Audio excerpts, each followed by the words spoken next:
বাইরে গেলেই ঈমান হারিয়ে যাবে, মানুষের পিটাবে। বাইরে যায় না, বাড়িতে থাকো, ভালো যেটা সেটা নেও, খারাপ যেটা সেটা ছেড়ে দাও। তিনটা কথা বললেন।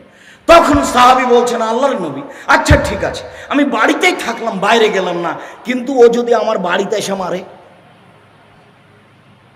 এটা সাহাবীর জিজ্ঞাসা। তখন কি হবে? তখন আল্লাহ রাসূল বলছেন, তাহলে যদি বাড়িতে এসে মারে, তাহলে আদমের দুই ছেলের ভালোটার মতো হয়েও।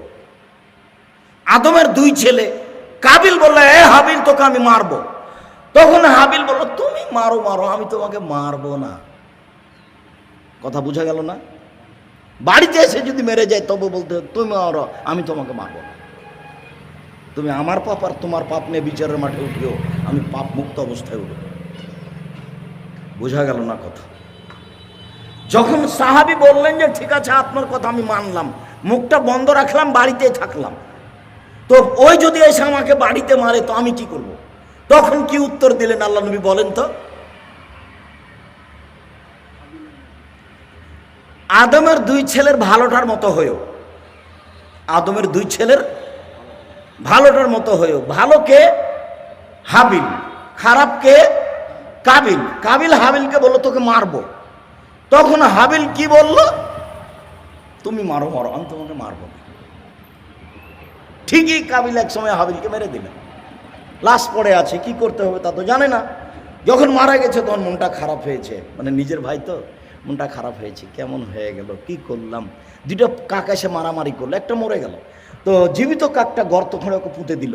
তখন লজ্জা পেল যে কি করতে হবে সেটা আমার বোঝা গেল না। আমি কাকের কাছে শিখলাম, যাক গর্ত খুঁড়ে কাবিল হাবিলকে মাটিতে পুঁতে দিল। ওরা দুই ভাই কুরবানি পেশ করেছিল। আসলে বোনকে বিবাহ করতে পারেনি, সেই জন্য রাগ হয়নি। আসলে হাবিলের কুরবানি কবুল হয়েছে আর কাবিলের কুরবানি কবুল হয়নি, তখন মন খারাপ হয়ে গেছে ওর। তো বলছে হিংসা, এর নাম হিংসা, হিংসা দিয়ে চলছে সব। হিংসা মুক্ত প্রতিষ্ঠান জামিয়া সালাফিয়া।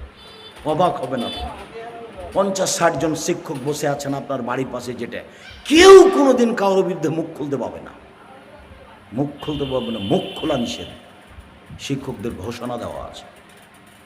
কে কোন দল করছে, কে কোন সংগঠন করেছে, ছাত্র করতে পারবে না, শিক্ষক করতে পারবে, মুখ খোলা নিষেধ। খালি গল্প হবে কিভাবে ছেলেকে ভালো পড়ানো যাবে, কোন শিক্ষক কতদূর ফাঁকি দিল নাকি, এই চেষ্টা। জানুয়ারির 7 তারিখে ক্লাস শুরু হয়েছে, নভেম্বরের 27 তারিখে ক্লাস বন্ধ হবে, এর মধ্যে কোনো বিরতি নেই। যাও, এই কুরবানির ছুটি আর কোথায় কোথায় এমনি যেটা জরুরি ছুটি সেটা আছে, রমজানের ছুটি, এর নাম জামিয়া সালাম, কোনো সমস্যা তার উপরে এসব পড়ে না।